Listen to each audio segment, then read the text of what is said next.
ಎಲ್ಲ ವೀಕ್ಷಕ ಬಂಧುಗಳಿಗೆ ನಮಸ್ಕಾರ. ಮನುಷ್ಯನ ಜೀವನದಲ್ಲಿ ಪ್ರತಿಯೊಬ್ಬರು ಹೇಳ್ತಕ್ಕಂಥದ್ದು ಈ ಚತುರ್ವಿಧಗಳನ್ನು ಗೆಲ್ಲಬೇಕು ಅಂತೇಳಿ. ಈ ಚತುರ್ವಿಧ ಪುರುಷಾರ್ಥಗಳನ್ನು ಯಾರು ಗೆಲ್ತಾರೆ ಅವನು ಪರಮ ಮೋಕ್ಷಕ್ಕೆ ಒಳಗಾಗ್ತಾನೆ. ಅವನು ಎಲ್ಲ ರೀತಿಯಾಗಿರ್ತಕ್ಕಂತಹ ಭೋಗ ಭಾಗ್ಯಗಳನ್ನು ಪಡಿತಾನೆ, ಅದೃಷ್ಟವನ್ನು ಪಡಿತಾನೆ ಅಂತ. ಅದ್ಯಾವುದು ಚತುರ್ವಿಧ ಪುರುಷಾರ್ಥಗಳು ಯಾವುದು ಅಂತಂದರೆ ಧರ್ಮ, ಅರ್ಥ, ಕಾಮ, ಮೋಕ್ಷ ಅಂತೇಳಿ. ಈ ನಾಲ್ಕು ಭಾಳ ವಿಶೇಷವಾಗಿರ್ತಕ್ಕಂತಹ ಅಂಶಗಳು ಪ್ರತಿಯೊಬ್ಬರ ಜೀವನದಲ್ಲೂ ಕೂಡ ಗೆಲ್ಲಬೇಕು ಅಂತೇಳಿ ಶಾಸ್ತ್ರ ಬಹಳ ನಿಖರವಾಗಿ ಹೇಳ್ತದೆ. ಆದರೆ ಇದನ್ನು ಗೆಲ್ದಿರ್ತಕ್ಕಂಥವ್ರು ಎಷ್ಟು ಜನ ಇದ್ದಾರೆ ಪ್ರಪಂಚದಲ್ಲಿ ಅಂತಕ್ಕಂಥ ನಾವು ಆಲೋಚನೆ ಮಾಡಬೇಕು. ಯಾಕಂದರೆ ನಾವು ಯಾಕೆ ಇದನ್ನೆಲ್ಲ ಗೆಲ್ಲೋದಕ್ಕಾಗಲ್ಲ, ಈ ಧರ್ಮ, ಅರ್ಥ, ಕಾಮ, ಮೋಕ್ಷವನ್ನು ಯಾಕೆ ಗೆಲ್ಲಕ್ಕಾಗಲ್ಲ ಅಂದರೆ ಇವೆಲ್ಲ ಒಂದೊಂದು ಬಿಡಿಯಾಗಿ ಹಂಚೋಗಿದೆ. ಅದರಿಂದ ಯಾಕಂದರೆ ಬದುಕಿನಲ್ಲಿ ನಾನು ಆಗಾಗ ಹೇಳ್ತಕ್ಕಂಥದ್ದು ನವಗ್ರಹಗಳು, 27 ನಕ್ಷತ್ರಗಳು, 12 ರಾಶಿಗಳು ನಮ್ಮನ್ನು ಆಳ್ತವೆ, ನಾವು ಅದರ ಕಂಟ್ರೋಲ್ ಇದ್ದೀವಿ ಅಂಥೇಳಿ. ಅದು ಬಹಳ ಅಗಾಧವಾಗಿರ್ತಕ್ಕಂಥ ಸತ್ಯ. ಅದನ್ನು ಪರಿಶೋಧಿಸಲ್ಪಟ್ಟಾಗ ಮಾತ್ರ ಈ ಸತ್ಯಾಸತ್ಯತೆ ಗೊತ್ತಾಗ್ತದೆ. ಅದು ಗೊತ್ತಾಗದೆ ಬಾಯಿನಲ್ಲಿ ಈ 4 ಚತುರ್ವಿಧಗಳನ್ನು ಗೆಲ್ಲು ನೀನು ಅಂತೇಳಿ ಬೋಧನೆ ಮಾಡಿದ ತಕ್ಷಣ ಅದು ಸಾಧ್ಯವಿಲ್ಲ. ಯಾಕಂದರೆ ಧರ್ಮವನ್ನು ಆಳ್ತಕ್ಕಂಥದ್ದೇ ಬೇರೆ, ಅರ್ಥವನ್ನು ಆಳ್ತಕ್ಕಂಥದ್ದೇ ಬೇರೆ, ಕಾಮವನ್ನು ಆಳ್ತಕ್ಕಂಥದ್ದೇ ಬೇರೆ, ಮೋಕ್ಷವನ್ನು ಕೊಡ್ತಕ್ಕಂಥದ್ದೇ ಬೇರೆ. ಈ ಧರ್ಮ, ಅರ್ಥ, ಕಾಮ, ಮೋಕ್ಷವನ್ನು ಭಾಳ ವಿಶೇಷವಾಗಿ ವಿಂಗಡಿಸಲ್ಪಟ್ಟಿದೆ ರಾಶ್ಯಾಧ್ಯಾರದಲ್ಲಿ ಅಂತಂದರೆ ನೀವೆಲ್ಲ ಅರ್ಥ ಮಾಡ್ಕೋಬೇಕು. ಯಾಕಂದರೆ ಇವೆಲ್ಲ ಪಂಚಭೂತ ತತ್ವಗಳಲ್ಲೇ ಮಾಡಲ್ಪಟ್ಟಿರತಕ್ಕಂಥದ್ದು ಅಂತೇಳಿ. ಪಂಚಭೂತಗಳು ಅಂದರೆ ಏನು? ಈ ಪಂಚಭೂತಗಳ ತತ್ವದಲ್ಲಿ ನಾವು ಮಾಡಲ್ಪಟ್ಟಿದ್ದೇವೆ ಅಂತಂದಾಗ ನಮ್ಮಲ್ಲಿ ಆಯಾ ಗ್ರಹಗಳನ್ನು ಆಧರಿಸಿ ನಾವೇನು ಮಾಡ್ತೀವಿ, ಇದು ಈ ತತ್ವಕ್ಕೊಳಪಟ್ಟಿದೆ, ಇದು ಈ ತತ್ವಕ್ಕೊಳಪಟ್ಟಿದೆ, ಈ ತತ್ವಕ್ಕೊಳಪಟ್ಟಿದೆ ಅಂತೇಳಿ ನಾವು ಭಾಳ ಸುಲಭವಾಗಿ ಇದನ್ನು ಹೆಸರಿಸ್ತೀವಿ. ಯಾವುದು ಈ ಒಂದು ತತ್ವಕ್ಕೆ ಒಳಪಟ್ಟಿದೆ ಅಂತೇಳಿ ಎಲ್ಲ ತತ್ವವನ್ನು ಗೆಲ್ಲು ಅಂತಂದರೆ ಖಂಡಿತ ಸಾಧ್ಯ ಇಲ್ಲವೇ ಇಲ್ಲ. ಈ 4 ಚತುರ್ವಿಧ ಪುರುಷಾರ್ಥ ಗೆದ್ದಿರ್ತಕ್ಕಂಥನೇ ದೈವ ಅಂತ ಹೇಳ್ತೀವಿ ನಾವು. ಯಾಕಂದ್ರೆ ದೈವಕ್ಕೆ ಮಾತ್ರ ಇದು ಸುಲಭ. ಅದಕ್ಕೆ ಎಷ್ಟೋ ಜನ ಇವತ್ತು ತಪಸ್ಸುಗಳನ್ನು ಮಾಡ್ತಾರೆ, ಸಾಧನೆಗಳನ್ನು ಮಾಡ್ತಾರೆ, ಎಷ್ಟೋ ಜನ ದೈವಂ ಸಂಬುತ್ರ ಅನ್ಸ್ಕೊಂತಾರೆ. ಆದರೂ ಯಾರೂ ಕೂಡ ಗುರುಗಳಾಗಿ ಪ್ರಕಟ ಆಗಿಲ್ಲ, ಯಾರು ಸದ್ಗುರುಗಳಾಗಿ ಪ್ರಕಟ ಆಗಿಲ್ಲ. ಬಹಳ ಅಪರೂಪದಲ್ಲಿ 1000ಕ್ಕೆ 4 ಜನ, 1000ಕ್ಕೆ 5 ಜನ, 1000ಕ್ಕೆ 10 ಜನ ಈ ಧರ್ಮ, ಅರ್ಥ, ಕಾಮ, ಮೋಕ್ಷವನ್ನು ಗೆದ್ದಿರ್ತಕ್ಕಂಥವ್ರು, ದೈವಾಂಶ ಸಂಭೂತರಾಗಿರ್ತಕ್ಕಂಥವ್ರು, ದೈವವನ್ನು ಗೆದ್ದಿರ್ತಕ್ಕಂಥವ್ರು, ದೈವವೇ ಆಗಿ ಸ್ವರೂಪವಾಗಿ ಇವತ್ತು ಪ್ರಕಟ ಆಗಿರ್ತಕ್ಕಂಥವ್ರು ಇವತ್ತು ನಮ್ಮಲ್ಲಿ ಭಾಳ ಜನ ಇದ್ದಾರೆ. ಯಾಕೆ ಈ ಮಾತನ್ನು ಹೇಳ್ತಿದ್ದಾಗ 12 ರಾಶಿಗಳು, ಅದರಲ್ಲಿ 4 ಚತುರ್ವಿಧ ಪುರುಷಾರ್ಥಗಳು ಬಹಳ ಸುಲಭವಾಗಿ ವಿಂಗಡಿಸತಕ್ಕಂಥ ಲೆಕ್ಕಾಚಾರ ತಗೊಂಡಾಗ ಈ ಧರ್ಮಕ್ಕೆ ಒಂದು ತತ್ವ, ಈ ಅರ್ಥಕ್ಕೆ ಒಂದು ತತ್ವ, ಈ ಕಾಮಕ್ಕೆ ಒಂದು ತತ್ವ, ಈ ಮೋಕ್ಷಕ್ಕೆ ಒಂದು ತತ್ವ ಅಂತಕ್ಕಂಥ ಪಂಚಭೂತಿಗಳಲ್ಲೇ ವಿಂಗಡಿಸ್ಬಿಟ್ಟಿದ್ದಾರೆ. ಆ ವಿಂಗಡಣೆಗಳನ್ನು ಅರ್ಥ ಮಾಡ್ಕೊಂಡಾಗ ನಂದು ಧರ್ಮವ, ಅರ್ಥವ, ಕಾಮವ, ಮೋಕ್ಷವ ಅಂತಕ್ಕಂಥ ಬಗ್ಗೆ ನಾವು ವಿಂಗಡಣೆ ಮಾಡ್ಕೊಂಡಾಗ ನಾವು ಗೆಲ್ತೀವೋ ಇಲ್ವೋ ಅನ್ನೋದು ನಮಗೆ ಗೊತ್ತಾಗ್ತದೆ.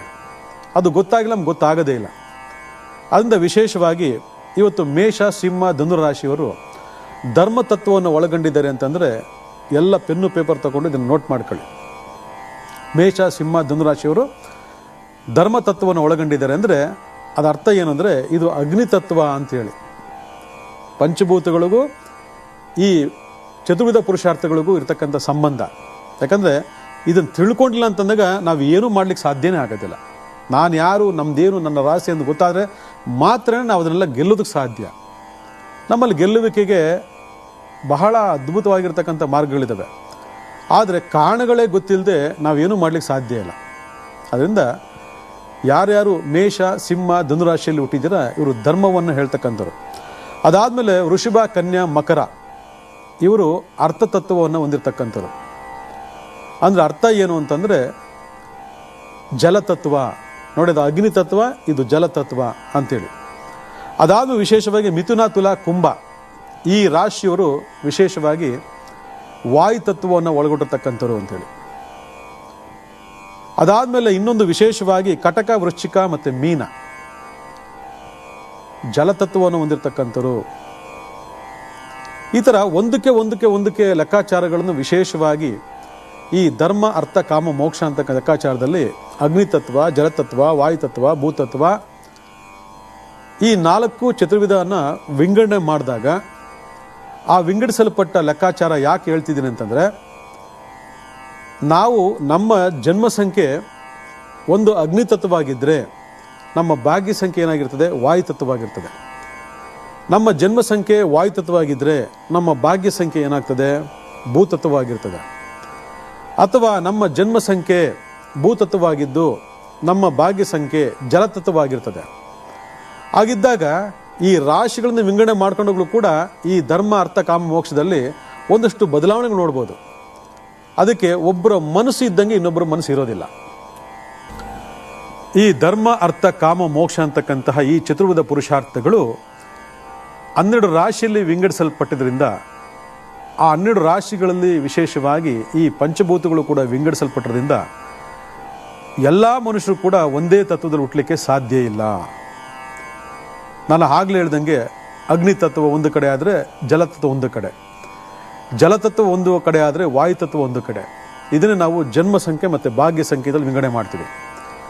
ಆ ಲೆಕ್ಕಾಚಾರ ಮಾಡಿಕೊಂಡಾಗ ಯಾರ್ಯಾರು 1, 10, 19, 28 ಈ ತಾರೀಕಲ್ಲಿ ಬರ್ತಾ ಇದ್ದೀರಾ, ಇದು ನೇರವಾಗಿ ಅಗ್ನಿತತ್ವ ರಾಶಿಯವರು. 2, 11, 20, 29 ತಾರೀಕಲ್ಲಿ ಯಾರ್ಯಾರು ಬರ್ತಾ ಇದ್ದೀರಾ, ಇದು ಜಲತತ್ವ ರಾಶಿಯವರು. 3, 12, 21, 30 ಯಾರ್ಯಾರು ಬರ್ತಾ ಇದ್ದೀರಾ, ಇದು ಅಗ್ನಿತತ್ವವಾಯ್ದು ವಾಯುತತ್ವವಾದು. ನೋಡಿ, ಒಂದೇ ಸಂಖ್ಯೆಯಲ್ಲಿ 2 ಪಂಚಭೂತಗಳ ತತ್ವಗಳು, ಒಂದೇ ಸಂಖ್ಯೆಗಳಲ್ಲಿ 2 ಬಾಧಗಳು. ಇದು ನಾನು ಬರೀ ಜನ್ಮ ಸಂಖ್ಯೆಗೆ ಮಾತ್ರ ಹೇಳ್ತಾ ಇದ್ದೀನಿ. ನನ್ನ ಭಾಗ್ಯ ಸಂಖ್ಯೆ ನೀವು ಕನ್ವರ್ಟ್ ಮಾಡ್ಕೋಬೇಕು. ಆವಾಗ ನಿಮ್ಮ ಮನಸ್ಸಿರ್ತಕ್ಕಂತಹ ಆ ವ್ಯತ್ಯಾಸಗಳು, ಒಂದು ಸರಿ ಇದ್ದಾಗ ಒಬ್ಬ ಮನುಷ್ಯ ಇರೋದಿಲ್ಲ, ಒಂದು ಸರಿ ಮಾತು ಕೊಟ್ಟಾಗ ಇನ್ನೊಂದು ಸರಿ ನಡ್ಕೊಳ್ಳೋದಿಲ್ಲ, ಒಂದು ಗುರಿಯನ್ನು ತಲುಪಬೇಕಂತ ಮನುಷ್ಯ ಇನ್ನೊಂದು ಗುರಿ ತಲುಪತಕ್ಕಂಥದ್ದು, ಒಂದು ಓದಬೇಕು ಅಂತಿದ್ರೆ ಇನ್ಯಾವುದೋ ಒಂದು ಓದೋಗ್ತಕ್ಕಂಥನು, ಏನೋ ಸಾಧನೆ ಮಾಡ್ಬೇಕಂತ ಹೊರಟನು ಇನ್ನೇನೋ ಸಾಧನೆ ಮಾಡೋಕೆ ಹೊರಟತಕ್ಕಂಥನು. ಇವೆಲ್ಲ ಯಾಕೆ ಇವನಲ್ಲಿ ರೂಲ್ ಆಗುತ್ತೆ? ಯಾರು ಇದನ್ನು ನಡೆಸಲ್ಪಡೋರು? ಮನುಷ್ಯ ಒಂದು ಸರಿ ಮನಸ್ಸು ಮಾಡ್ದಂಗೆ ಯಾಕೆ ನಡ್ಕೊಳಕ್ಕೆ ಆಗ್ತಿಲ್ಲ ಅನ್ನೋ ಆಧಾರದ ಮೇಲೆ ತಗೊಂಡಾಗ ಇದರ ಹಿನ್ನೆಲೆ ಇರ್ತಕ್ಕಂತಹ ಈ ಪಂಚಭೂತ ತತ್ವಗಳನ್ನು ನಾವು ರಾಶ್ಯಾದ್ಯರ್ಥವಲ್ಲ ಆಚರಣೆಯಲ್ಲಿ ನಾವು ವಿಂಗಡಣೆ ಮಾಡ್ಕೊಂಡಾಗ ನಮಗೆ ಈ ಚತುರ್ವಿಧ ಪುರುಷಾರ್ಥಗಳು ಭಾಳ ಸ್ಪಷ್ಟ ನಮಗೆ ಕಾಣಸಿಗ್ತವೆ. ಅದಕ್ಕೆ ಇದನ್ನು ಗೆದ್ದೋರು ತುಂಬ ಅಪರೂಪ. ಅವರು ಮೇಧಾವಿಗಳು, ಪಂಡಿತರು, ಜ್ಞಾನಿಗಳು, ವಿಜ್ಞಾನಿಗಳು, ಸಾಧು ಸಂತರು, ಸನ್ಯಾಸಿಗಳು, ದೈವಾಂಶ ಸಂಭೂತರು ಅಂತ ನಾವು ಕರಿತೀವಿ. ಇನ್ನು 4, 13, 22, 31 ಈ ತಗೊಂಡಾಗ ಅಗ್ನಿತತ್ವ ಹೌದು, ವಾಯುತತ್ವ ಹೌದು. 5, 14, 23 ತಗೊಂಡಾಗ ವಾಯುತತ್ವ ಸಂಬಂಧಪಟ್ಟಿರ್ತಕ್ಕಂಥದ್ದು. 6, 15, 24 ತಗೊಂಡಾಗ ಜಲತತ್ವ ಸಂಬಂಧಪಟ್ಟಿರ್ತಕ್ಕಂಥದ್ದು, ಆಗಲೇ ವಾಯುತತ್ವಕ್ಕೆ ಸಂಬಂಧಪಟ್ಟಿರ್ತಕ್ಕಂಥದ್ದು. ಇನ್ನು 7, 16, 25 ಈ ತಾರೀಕಲ್ಲಿ ಯಾರು ಬರ್ತಾ ಇದ್ದೀರಾ, ಇವರಿಗೆ ಜಲತತ್ವ ಹೌದು, ಭೂತತ್ವ ಹೌದು. ಇನ್ನು 8, 17, 26 ಈ ತಾರೀಕಲ್ಲಿ ಯಾರು ಬರ್ತಾ ಇದ್ದೀರಾ, ಇದಕ್ಕೆ ವಾಯುತತ್ವದ ಮುಖ್ಯವಾದಂಥ ಕಾರಣ. ಅದಾದ ಮೇಲೆ ಭಾಳ ವಿಶೇಷವಾಗಿ ಜಲತತ್ವ ಮತ್ತು ವಾಯುತತ್ವ 3 ಸಂಗಮ ಆಗ್ತಕ್ಕಂಥ ಒಂದು ಸಮಾಗಮ ಇದು. ಇನ್ನು 9, 18, 27 ಅಗ್ನಿತತ್ವ ಮತ್ತು ವಾಯುತತ್ವ. ಈ ಥರ 9 ಗ್ರಹಗಳನ್ನು ವಿಂಗಡಣೆ ಮಾಡ್ಕೊಂಡಾಗ ಒಬ್ಬೊಬ್ಬರು ಕ್ಯಾರೆಕ್ಟರ್ಗಳು, ಒಬ್ಬೊಬ್ಬರ ವಿಚಾರಗಳು ಕೂಡ ಒಂದೇ ಸಮನಾಗಿ ಯಾವ ವ್ಯಕ್ತಿಯಲ್ಲಿ ಇರೋದಿಲ್ಲ. ಇವತ್ತು ಭಾಳ ಜನ ಯೋಚನೆ ಮಾಡೋದು, ನೀನು ಒಂದು ಸರಿದಾಗ ಒಂದು ಸರಿ ಇರಲ್ಲ ಬಿಡಮ್ಮ, ನೀನು ಮಾತು ಕಡೆ ನಡ್ಕೊಳ್ಳಲ್ಲ, ನೀನು ತಗೊಂಡೋಗಿದ್ದೀಯಲ್ಲ ಕೊಡ್ತೀನಿ ಅಂತ ಹೇಳಿದೆ, ಆಗಲೇ ಚೇಂಜ್ ಆಗಿ ಉಲ್ಟಾ ಆಗ್ಬಿಟ್ಟಿದ್ಯಾ ನೀನು, 6 ಕೊಟ್ಟರೆ 10 ಕಡೆ, 3 ಕೊಟ್ಟರೆ ಸೊಸೆ ಕಡೆ, ನೀನು ಸರಿ ಇಲ್ಲ. ಈ ಥರ ಹಲವಾರು ಆಡು ಭಾಷೆಗಳು ನಮ್ಮಲ್ಲಿ ಮಾತಾಡ್ಕೊಳ್ಳೋದು ನೋಡಿದ್ದೀವಿ. ವ್ಯಕ್ತಿ ಯಾರೂ ಆತ ನಡವಳಿಕೆ ಮಾಡಲ್ಲ. ವ್ಯಕ್ತಿಗೆ ನೋಡಿ ಒಂದೇ ಮನಸ್ಸು ಅಂತ ಹೇಳ್ತೀವಿ. ಆ ಮನಸ್ಸಿನ ಮೇಲೆ ಈ ರೀತಿಯೆಲ್ಲ ಪರಿಣಾಮ ಬೀರ್ತಕ್ಕಂಥ ಗ್ರಹಗತಿಗಳನ್ನು ನಾವು ಸರಿ ಮಾಡ್ಕೊಳ್ಳೋಕ್ಕೆ ಸಾಧ್ಯನೇ ಇಲ್ಲ ಅಂತಕ್ಕಂಥ ಲೆಕ್ಕಾಚಾರಕ್ಕೆ ಇವತ್ತು ಎಷ್ಟೋ ಜನ ಇದ್ದಾರೆ. ಇಲ್ಲ, ನೀನು ದೃಢವಾದ ಮನಸ್ಸಿಲ್ಲ, ನೀನು ದೃಢವಾದ ಮನಸ್ಸು ಮಾಡು, ಅದಕ್ಕೆ ಮೆಡಿಟೇಷನ್ ಮಾಡು, ಯೋಗ ಮಾಡು, ನೀನು ಕಾನ್ಸಂಟ್ರೇಷನ್ ಮಾಡಿ ಧ್ಯಾನ ಮಾಡು ಅಂತ ಹೇಳ್ತಾರೆ. ಯಾವ ಧ್ಯಾನನೂ ಯಾವ ಮೆಡಿಟೇಷನ್ನು ಯಾರು ಇಲ್ಲಿವರೆಗೂ ಸಾಧನೆ ಮಾಡಿಲ್ಲ. ಸಾಧನೆ ಮಾಡಿರ್ತಕ್ಕಂಥವ್ರು ಅಪೂರ್ವವಾಗಿರ್ತಕ್ಕಂಥವ್ರು, ಅವರು ಗೆದ್ದಿರ್ತಕ್ಕಂಥವ್ರು, ಪಂಚೇಂದ್ರಿಯಗಳಿಂದ ಗೆದ್ದಿರ್ತಕ್ಕಂಥವ್ರು ಅಷ್ಟೇ. ಎಲ್ರಿಗೂ ಸಾಧ್ಯ ಇಲ್ಲ. ಇವತ್ತು ಡಾಕ್ಟ್ರ್ ಹೇಳ್ತಾರೆ ಮನಸ್ಸನ್ನು ಕಂಟ್ರೋಲ್ ಮಾಡು, ಧ್ಯಾನ ಮಾಡು ಅಂತ. ಇಲ್ಲಿ ಒಳಗಡೆ ಕಿತ್ತು ತಿಂತಾ ಇದ್ರೆ, ಪಂಚಭೂತ ತತ್ವಗಳ ವಿರುದ್ಧವಾಗಿರ್ತಕ್ಕಂಥ ಶಕ್ತಿಗಳು ಕಿತ್ತು ತಿಂತಾ ಇದ್ರೆ, ಯಾವ ಧ್ಯಾನ ಮಾಡಿದ್ರು, ಯಾವ ಯೋಗ ಮಾಡಿದ್ರು, ಯಾವ ಮೆಡಿಟೇಷನ್ ಮಾಡಿದ್ರು ಕೂಡ ಸಾಧನೆ ಮಾಡಲಿಕ್ಕಾಗಲ್ಲ. ಯಾಕಂದರೆ ಒಳಗಡೆ ಕಿತ್ತು ತಿಂತಾ ಇರ್ತವೆ. ಅದ್ರ ಬಗ್ಗೆ ಯಾರಿಗೂ ಗೊತ್ತಿರೋದಿಲ್ಲ ಅದು. ಅದಕ್ಕೆ 7 ಚಕ್ರಗಳು ಅಂತ ಹೇಳ್ತೀವಿ. ಸಹಸ್ರಾರ ಚಕ್ರದಿಂದ ಮೂಲಾಧಾರ ಚಕ್ರಗಳ ಒಂದು ಬ್ಯಾಲೆನ್ಸಿಂಗ್ ಸಮ ಪ್ರಮಾಣದಲ್ಲಿ ಇತ್ತು ಅಂದಾಗ ನೀವು ಆರಾಮಾಗಿ ಕೂತ್ಕೊಂಡು ಮಾಡ್ಬೋದು. ಆದರೆ ಒಂದು ಸ್ವಲ್ಪ ವೇರಿಯೇಷನ್ಸ್ ಆಯಿತು ಅಂದರೂ ಕೂಡ ನೀವು ಏನೇ ತಿಪ್ಪಲಾಗ ಕೂಡ ನೀವು ಕಾನ್ಸಂಟ್ರೇಷನ್ ಕೂತ್ಕೊಳ್ಳೋಕೆ ಸಾಧ್ಯನೇ ಇಲ್ಲ. ನಿಮ್ಮ ಮನಸ್ಸು ಎಲ್ಲೋ ಒಟ್ಟಾಗಿರ್ತದೆ. ಅದಕ್ಕೆ ಭಾಳ ಜನ ಕಾನ್ಸಂಟ್ರೇಷನ್ಗೋಸ್ಕರ ಪ್ರಾಣಾಯಾಮ ಮಾಡು, ಇಲ್ಲೇ ಜ್ಞಾನ ಇಟ್ಕೋ ಅಂತ ಭಾಳ ಜನ ಹೇಳ್ತಾರೆ.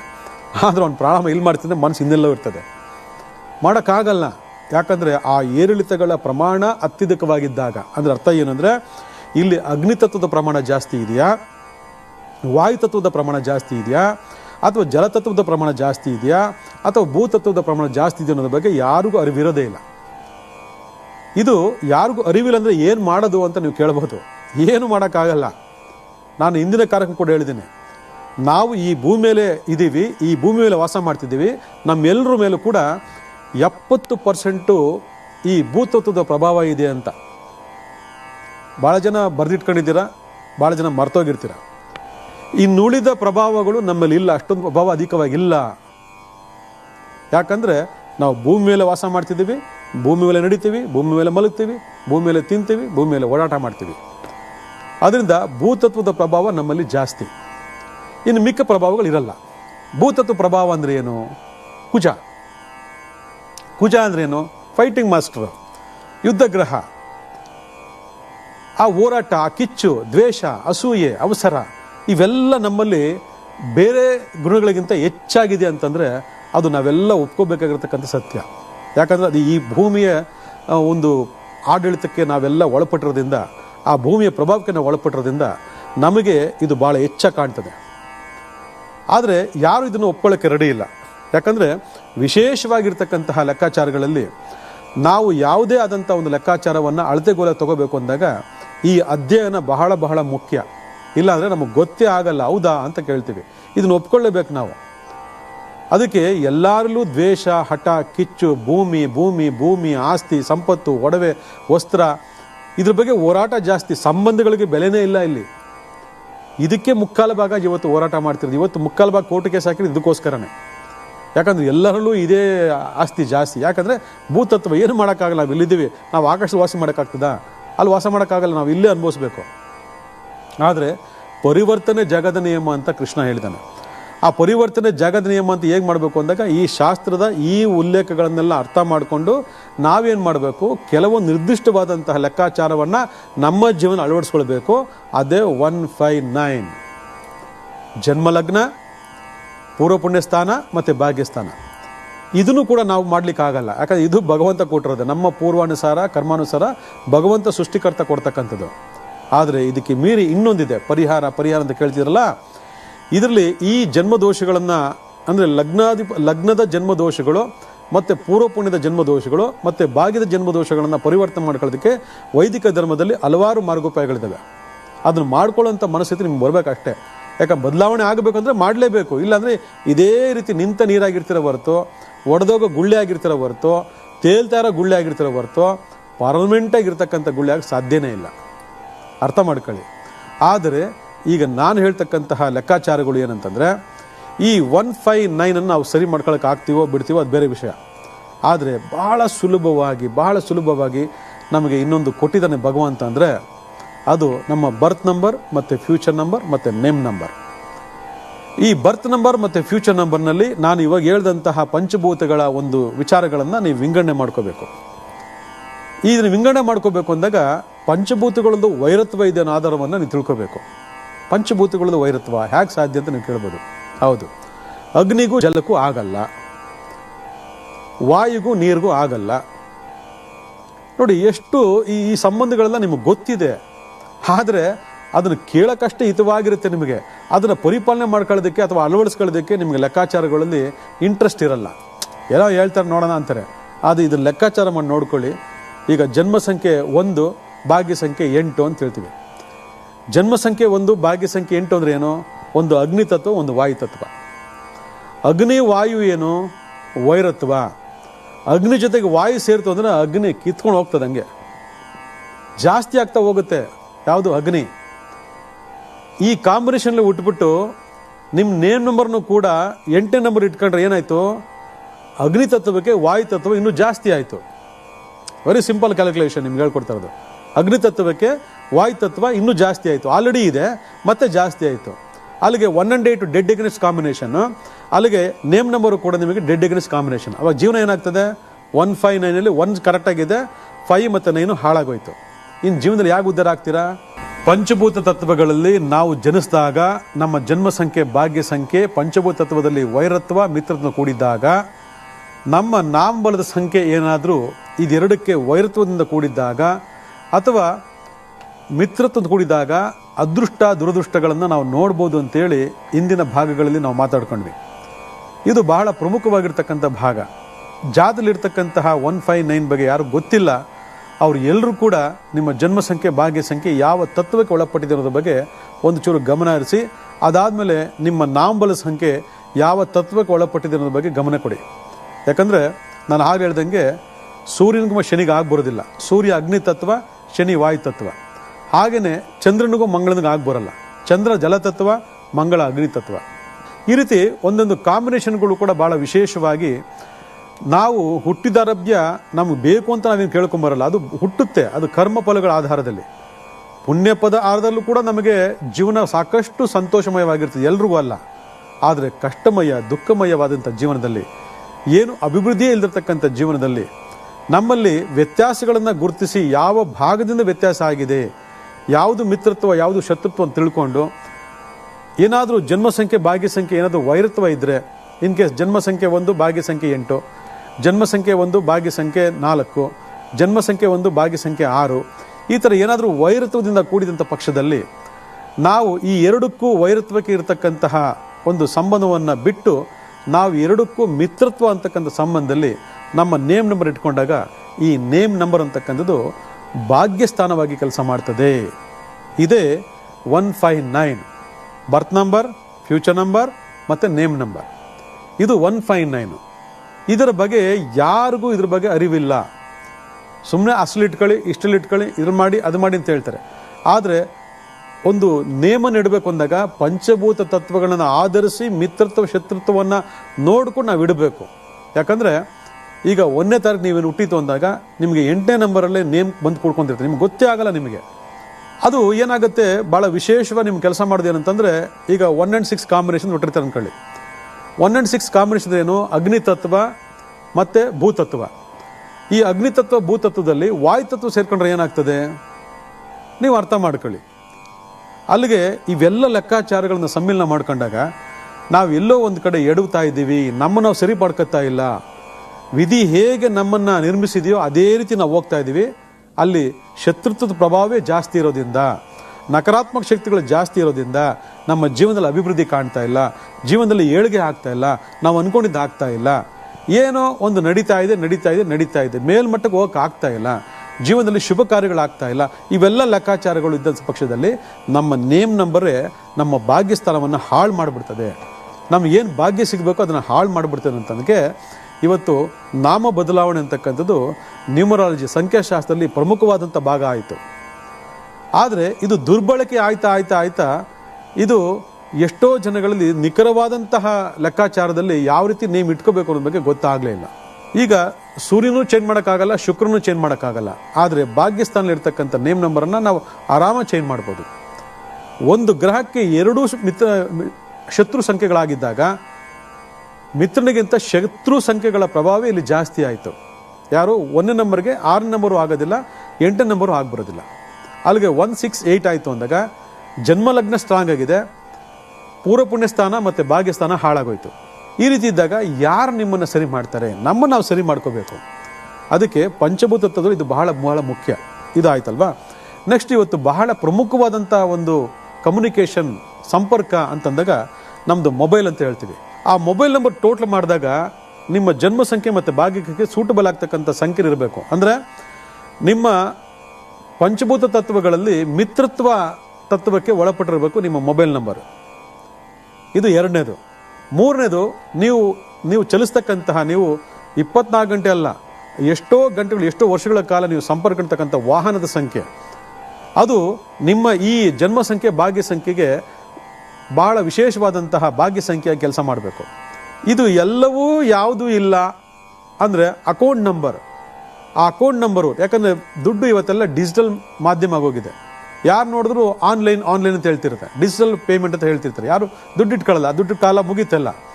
ಆದರೆ ಆ ಆನ್ಲೈನ್ ಇರ್ತಕ್ಕಂಥ ಹಿಂದೆ ಇರ್ತಕ್ಕಂಥ ಬ್ಯಾಂಕ್ ಅಕೌಂಟ್ ನಂಬರು ಕೂಡ ಈ ಪಂಚಭೂತ ತತ್ವಗಳಿಗೆ ಮಿತ್ರತ್ವ ಸಂಕಲಿತದಾಗ ಅದು ಭಾಗ್ಯಸ್ಥಾನವಾಗಿ ಕೆಲಸ ಮಾಡ್ತದೆ, ನಿಮಗೆ ಅದೃಷ್ಟ ತಂದುಕೊಡ್ತಕ್ಕಂಥ ಭಾಗ್ಯಸ್ಥಾನ ಆಗ್ತದೆ. ಇದೆರಡಕ್ಕೂ ಅದು ಉಲ್ಟಾ ಇದ್ದರೆ ಪೈಸಾನೇ ಇರೋದಿಲ್ಲ. ಭಾಳ ಜನ ಹೇಳ್ತಾರೆ ಅಕೌಂಟಲ್ಲಿ ದುಡ್ಡೇ ಇಲ್ಲ, ದುಡ್ಡೇ ಉಳಿಯಲ್ಲ, ಹಂಗೆ ಬರುತ್ತೆ ಹಂಗೆ ಓಟಾಗ್ತದೆ ಅಂತಾರೆ. ಹಂಗೆ ಬರೋದು ಉಂಟು, ಹಂಗೆ ಹೋಗೋದು ನಿಮ್ಮಲ್ಲೇ ಉಂಟು. ಇದನ್ನು ಅರ್ಥ ಮಾಡ್ಕೊಳ್ಳಿ. ಯಾರೋ ಬಂದು ಕಿತ್ಕೊಂಡೋಗ್ಬಿಡಲ್ಲ ನಿಮಗೆ. ಅನ್ನಸರಿ ವೆಚ್ಚ ಆಗಲ್ಲ. ವೆಚ್ಚ ಆಗೋದು ಯಾಕಾಗುತ್ತೆ ಅಂದರೆ ಈ ವೈಬ್ರೇಷನ್ಸ್ ನೆಗೆಟಿವೇ, ಪಾಸಿಟಿವ್ ನೆಗೆಟಿವೇ ಅದು ವೈಬ್ರೇಷನ್ ನಿಮ್ಮ ಕೆಲಸ ಮಾಡ್ತಾ ಬರ್ತದೆ. ಅದಾದಮೇಲೆ ಮನೆ, ವಾಸಸ್ಥಾನದ ಬಗ್ಗೆ ನಾವು ಇಂದಿನ ಕಾರ್ಯಕ್ರಮದ ಹಲವಾರು ವಿಚಾರಗಳ ಮಾತಾಡಿದ್ದೀವಿ. ನಾವು ವಾಸಸ್ಥಾನದಲ್ಲಿ ಆ ಒಂದು ವಾಸಸ್ಥಾನದ ಸಂಖ್ಯೆ ಅಂದರೆ ಸೈಟ್ ನಂಬರ್ ಅನ್ಕೊಳ್ಳಿ ಅಥವಾ ಬಿಲ್ಡಿಂಗ್ ನಂಬರ್ ಅನ್ಕೊಳ್ಳಿ, ಮನೆ ನಂಬರ್ ಅನ್ಕೊಳ್ಳಿ, ಇದೆಲ್ಲವೂ ಕೂಡ ನಿಮ್ಮ ಮನೆ ಯಜಮಾನ, ಎಲ್ರಿಗೂ ಅಲ್ಲ. ಆಮೇಲೆ ಎಲ್ರಿಗೂ ಒಂದೊಂದು ನಂಬರ್ ಬರೆಯಬೇಕಾದ್ರೆ ಕಷ್ಟ ಆಗ್ತದೆ, ಕಾರ್ಪೊರೇಷನ್ ಅವರು ಓಡಿಸ್ಕೊಂಡ್ಬಿಡ್ತಾರೆ. ಆದರೆ ಮನೆ ಯಜಮಾನನ ಸಂಖ್ಯೆಗೆ ಇಲ್ಲಿ ಏನು ಮಾಡಬೇಕು, ಆ ಒಂದು ಬರ್ತ್ ನಂಬರ್ ಮತ್ತು ಫ್ಯೂಚರ್ ನಂಬರ್ಗೆ ಈ ಭಾಗ್ಯಸ್ಥಾನ ಮನೆ ಸಂಖ್ಯೆ ಅಂತಕ್ಕಂಥ ಕೂಡ ಭಾಗ್ಯಸ್ಥಾನವಾಗಿ ನಾವು ಫಿಕ್ಸ್ ಮಾಡ್ಕೋಬೇಕು. ನಮಗೆ ಗೊತ್ತಿಲ್ಲ, ನಾವೆಲ್ಲ ಹೋಗ್ಬಿಟ್ಟಿದ್ದೀವಿ, ಸಿಕ್ಕಾಕೊಂಡ್ಬಿಟ್ಟಿದ್ದೀವಿ ಅಂತಂದರೆ ಅಲ್ಲೆಲ್ಲ ಒಂದು ಕಡೆ ಆ ವ್ಯತ್ಯಾಸಗಳನ್ನ ಗಮನಿಸ್ತಾ ಇರ್ತೀವಿ. ಅದಕ್ಕೆ ಈ ಮನೇಲಿ ಚೆನ್ನಾಗಿದ್ದೆ, ಈ ಮನೇಲಿ ಎಲ್ಲ ಹಾಳಾಗ್ತಿದೆ, ಈ ಮನೇಲಿ ಭಾಳ ನಷ್ಟ ಆಗ್ತಿದೆ ಅಂತ ಹೇಳ್ತಿ ಮಾತಾಡ್ಕೊಳ್ತಕ್ಕಂಥದ್ದು ಎಲ್ಲ ನಿಮ್ಮಲ್ಲಿದೆ, ನಿಮಗೆ ಗೊತ್ತಿಲ್ಲ ಅಷ್ಟೇ. ದೇವರು ನಮಗೆಲ್ಲವನ್ನು ಕೊಟ್ಟಿದ್ದಾನೆ. ಆದರೆ ಈ ವಿಂಗಡಣೆಗಳನ್ನು ಯಾವತ್ತು ನಾವು ಮಾಡ್ಕೊಳ್ತೀವಿ ಅವತ್ತು ಅದ್ಭುತವಾಗಿ ಕೆಲಸ ಮಾಡ್ತದೆ. ಸಂಗಾತಿ ವಿಚಾರದಲ್ಲೂ ಕೂಡ ಅಷ್ಟೇ. ನೀವು 1ನೇ ತಾರೀಕು ಹುಟ್ಟುಬಿಟ್ರೆ 8ನೇ ತಾರೀಕಲ್ಲಿ ಇರ್ತಕ್ಕಂತಹ ಗಂಡು ಅಥವಾ ಹೆಣ್ಣಿನ ಸಾಂಗತ್ಯವನ್ನು ಮಾಡಿಕೊಂಡ್ರೆ ಅಲ್ಲೇನಾಗುತ್ತೆ, ಆ ಹೆಂಡತಿ ಗಂಡನೇ ನಿಮಗೆ ಆಪೋಸಿಟಾಗಿ ಕೆಲಸ ಮಾಡ್ತಾರೆ. ಯಾಕಂದರೆ ಆ ತತ್ವ ಬೇರೆ, ಈ ತತ್ವ ಬೇರೆ. ಇದು ಅಗ್ನಿ ತತ್ವ. 8ನೇ ನಂಬರಲ್ಲಿ ಹೆಂಡತಿ ಹುಟ್ಟಿದಾಳೆ ಅಂದರೆ ಅದು ವಾಯು ತತ್ವ. ಅಥವಾ ಅಗ್ನಿ ತತ್ವ ಹುಟ್ಟಿದ್ದಾರೆ, 6 ನಂಬರ್ ಹುಡುಗಿ ಸಿಕ್ಕಿದ್ದಾಳೆ ಅಂತಂದರೆ ಅದು ಭೂತತ್ವ. ನೋಡಿ, ಇವೆಲ್ಲ ಲೆಕ್ಕಾಚಾರಗಳು ವಿಶೇಷವಾಗಿ ನೆಗೆಟಿವ್ ಆಗಿ ಕೆಲಸ ಮಾಡೋದ್ರಿಂದ ನಮ್ಮಲ್ಲಿ ವಿಚ್ಛೇದನಗಳು, ದಾಂಪತ್ಯ ಕಿರಿಕಿರಿಗಳು, ಅಭಿವೃದ್ಧಿ ಇಲ್ಲಿರ್ತಕ್ಕಂಥದ್ದು, ಜೀವನದಲ್ಲಿ ನಾನಾ ರೀತಿಯಾದ ಹೋರಾಟಗಳು, ಕಷ್ಟಗಳು, ದುಃಖಗಳು, ದುಮ್ಮಾನಗಳು ಇವೆಲ್ಲ ನಡೀತಾ ಇರ್ತದೆ. ಅದೇ ನಿಮ್ಮ ಪಂಚಭೂತ ತತ್ವಕ್ಕೆ, ಅಗ್ನಿ ತತ್ವಕ್ಕೆ, ಒಂದು ಭೂತತ್ವಕ್ಕೆ, ಒಂದು ಜಲತತ್ವಕ್ಕೆ ಪೂರಕವಾದಂಥ ತತ್ವಗಳ ಒಂದು ಸಮಾಗಮ ಆಯಿತು ಅಂದರೆ ನೀವು ಏನು ತಲೆ ಕೆಡಿಸೋ ಅವಶ್ಯಕತೆ ಇಲ್ಲ, ಇವೆಲ್ಲ ಕೇಳೋ ಅವಶ್ಯಕತೆ ಇಲ್ಲ, ಇಂಥ ಕಾರ್ಯಕ್ರಮ ನೋಡೋ ಅವಶ್ಯಕತೆ ಇಲ್ಲ. ನಿಮ್ಮ ರೂಟೇ, ನಿಮ್ಮ ಬಜಾರು ಅದು ಹೋಗ್ತಾ ಇರ್ತದೆ. ಇದನ್ನ ಹೇಳಿದ್ರು ಅವೆಲ್ಲ ನನಗೆ ಇಂಟ್ರೆಸ್ಟ್ ಇಲ್ಲಪ್ಪ ಅಂದ್ಬಿಡ್ತು. ಯಾಕಂದರೆ ನಿಮ್ಮ ಒಳಗಡೆ ಬೈ ಬರ್ತ್ ಆ ತಾಕತ್ತಿರ್ತದೆ. ಬೈ ಬರ್ತ್ ನಿಮಗೆ ಆ ತಾಕತ್ತನ್ನು ದೇವ್ರು ಕೊಟ್ಬಿಟ್ಟಿರ್ತಾನೆ. ಅದು ಹಿಂದೆ ಪೂರ್ವ ಪುಣ್ಯದಲ್ಲಿ ಮಾಡತಕ್ಕಂಥ ಪುಣ್ಯ ಫಲ. ಅದಕ್ಕೆ ಪೂರ್ವ ಪುಣ್ಯ ಫಲ ಚೆನ್ನಾಗಿರಬೇಕು ಈ ಜನ್ಮದಲ್ಲಿ. ಅದು ಇಲ್ಲ ಅಂದಾಗ ನಿಮ್ಮ ಬರ್ತ್ ನಂಬರ್ ಮತ್ತು ಫ್ಯೂಚರ್ ನಂಬರ್ಗೆ name number, mobile number, account number, vehicle number, site number, ಸಂಗಾತಿ, ಅದು ಹೆಣ್ಣಾಗಿರಲಿ ಗಂಡಾಗಿರಲಿ, ಹೆಂಡತಿ ಆಗಲಿ ಗಂಡಾಗಿರಲಿ, ಸಂಗಾತಿ, ಪಾರ್ಟ್ನರ್ಸ್ ಅಂತ ಹೇಳ್ತೀವಿ, ಪಾರ್ಟ್ನರ್ಸ್, ಇವರೆಲ್ಲ ಪೂರಕವಾದಂತಹ ಲೆಕ್ಕಾಚಾರದಲ್ಲಿ ನೀವು ಸೆಟ್ ಮಾಡ್ಕೋಬೇಕು. ಇದನ್ನೇ ಜ್ಯೋತಿಷ್ಯ ಸಂಖ್ಯಾಶಾಸ್ತ್ರದಲ್ಲಿ ಬರ್ತಕ್ಕಂಥ ರೆಮಿಡಿಗಳು, ಪರಿಹಾರಗಳು. ಇದರಲ್ಲಿ ಯಾವಾಗ ವ್ಯತ್ಯಾಸ ಆಗ್ತದೆ, ಮಾನಸಿಕವಾಗಿ ದೈಹಿಕವಾಗಿ ವ್ಯತ್ಯಾಸ ಆಗೇ ಆಗ್ತದೆ. ಕಾಲ ಓಡ್ತಾ ಇರ್ತದೆ, ಆದರೆ ಕಾಲದ ಹಿಂದೆ ನಮ್ಮನ್ನು ಕರ್ಕೊಂಡು ಹೋಗ್ತಾ ಇರ್ತದೆ. ಆಯುಸ್ಸು ವಯಸ್ಸು ಎಲ್ಲ ಹೋಗ್ತಾ ಇರ್ತದೆ. ಏನೂ ಇರಲ್ಲ. ನಾವು ನಿಂತ ನೀರಾಗಿರ್ತೀವಿ. ನಿಂತ ನೀರು ಏನಾಗಿರ್ತದೆ, ಕೊಳಿತಾ ಇರ್ತದೆ. ನಾವು ಯಾವಾಗಲೂ ಅರಿಯೋ ನೀರಾಗಬೇಕು. ಆವಾಗ ಅದ್ಭುತವಾದ ಜೀವನ ನಮ್ದಾಗ್ತದೆ. ನೋಡ್ಕೊಳ್ಳಿ.